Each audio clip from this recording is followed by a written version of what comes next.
भावी नगरसेवक संतोष कवडे यांची मागणी सभा गांधीनगर येथे झाली। त्यावेळेस प्रणिता बालके, भगीरथ बालके व अनेक उमेदवार उपस्थित होते। आणि आल्या तर ह्या समस्या कशा सोडवायच्या हे आम्ही तुम्हाला पाहतो आहे। या समस्या सोडवून या तरुणांना आणि या पंढरपुरांना काय तर न्याय द्यावा अशी माझी नम्र विनंती आहे। माझे वडील एक स्वातंत्र्य सैनिक होते।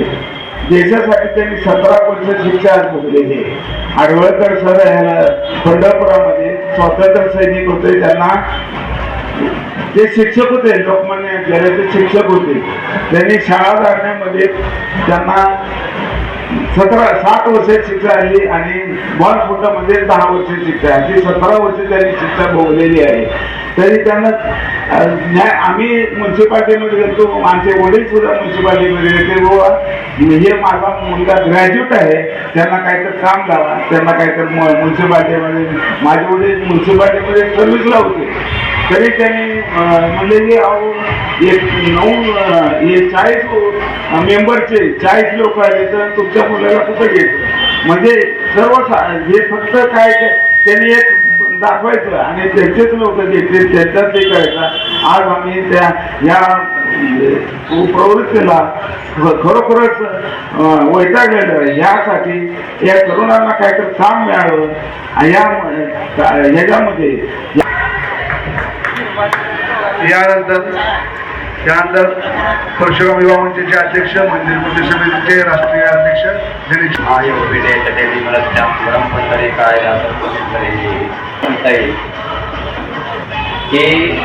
कोणत्या तरी निवडणुकीच्या निमित्ताने मी एका हिंदुत्ववादी चळवळीत आयुष्य घालवलेलं आहे माझं, आणि भूमिकेतनं ते पडलेले स्वप्न आणि त्याच्या अनुषंगाने या निवडणुकीच्या पार्श्वभूमीवर आणि या निवडणुकीचा विचार करता या निर्णयाप्रत आम्ही आलो आहोत।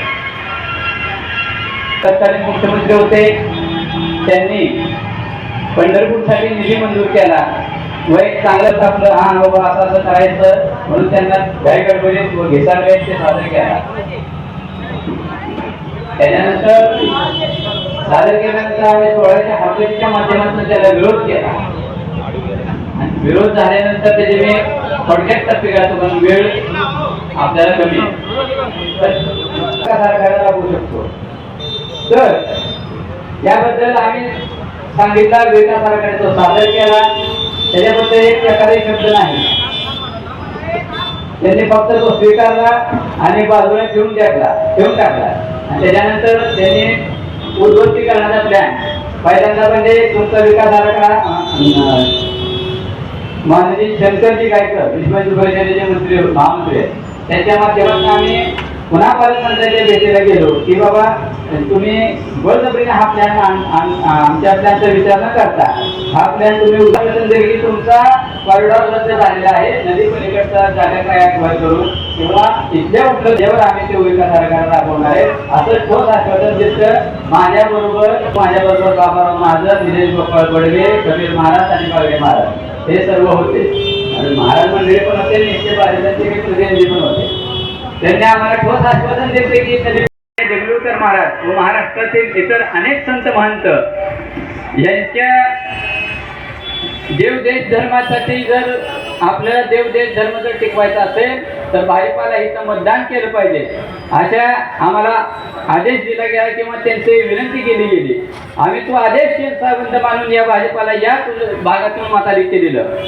त्याचा काय मिळालं फळ आम्हाला तर 3 ते 4 महिन्यात पुन्हा मुख्यमंत्री साहेब इथं आले व आम्ही सदर कॉरिडॉर आम्ही करणारच आहोत आणि कलेक्टर साहेबांना आम्ही पुढच्या 3 महिन्यात ॲक्विजिशन करायचे आदेश दिले आणि गो आहे म्हणून मी त्यांना आदेश दिलेले।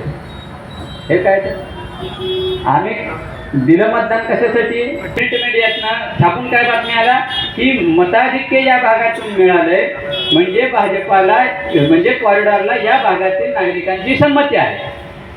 हा नॅरेटिव्ह सेट केला गेला आणि तो नॅरेटिव्ह मुंबईत पोहोचला। मुंबईत त्यांना वाटलं सगळं आलबेल आहे, कोणाचाही काही विरोध नाही, त्यामुळे आपण आता कॉरिडॉर करायला काही हरकत नाही असा समज करून माननीय मुख्यमंत्री साहेब इथं आले। त्यांनी सांगितलं आता मी 3 महिन्यात कॉरिडॉर चे आदेश देतोय, गो अहेड म्हणून सांगितले गेलं।